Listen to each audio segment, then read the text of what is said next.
Eto na ngayong buwan, magsisimula na ako mag-shoot ulit for our movie. Abangan niya yan at marami pang susunod siyempre na projects, hindi naman tayo hihinto. Aktor na si Daniel Padilla may bagong gagawing project na issue-shoot sa bansang Japan kasama ng bagong love team ng aktor. Usap-usapan ngayon ng mga netizens ang bagong Instagram post ng aktor. Dahil matapos nga ang post nito noon patungkol sa hiwalayan nila ng aktres na si Catherine Bernardo ay ngayon na lamang nag-post ulit ito sa kanyang Instagram account. January 6, 2024 nang magbahagi ang aktor sa kanyang Instagram account ng mga matatalinhaga at blurry na mga larawan na nagbigay rin ng palaisipan sa mga fans nito kung saan kuha ang mga larawang iyon. Napansin naman ng mga ilang netizens na kuha ang mga larawang ito sa Japan kung saan makikita dito ang Mount Fuji.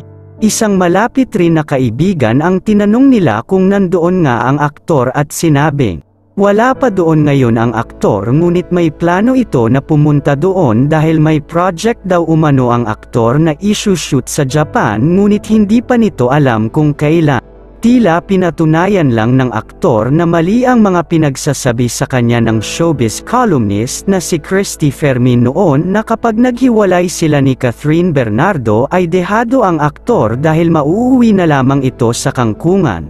Makikita naman na tuloy-tuloy pa rin ang buhos ng blessings at project na natatanggap nito ngayon kahit nawala na sila ni Catherine Bernardo.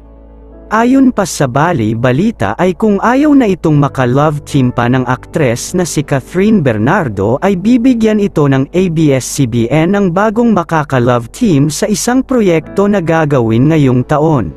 Kaya pala may pa-new hairstyle ito ngayon dahil pinaghahandaan nito ang bagong proyektong gagawin niya sa ABS-CBN. Samantala narito naman ang iilang komento patungkol sa isyong ito. Go DJ, tuloy lang ang karera. Sa ngayon focus ka na lang muna sa career mo. In perfect time kung talagang kayo ni Kath ang nakatadhana mangyayari yun kahit marami pang hadlang. Keep on praying for your desire in life.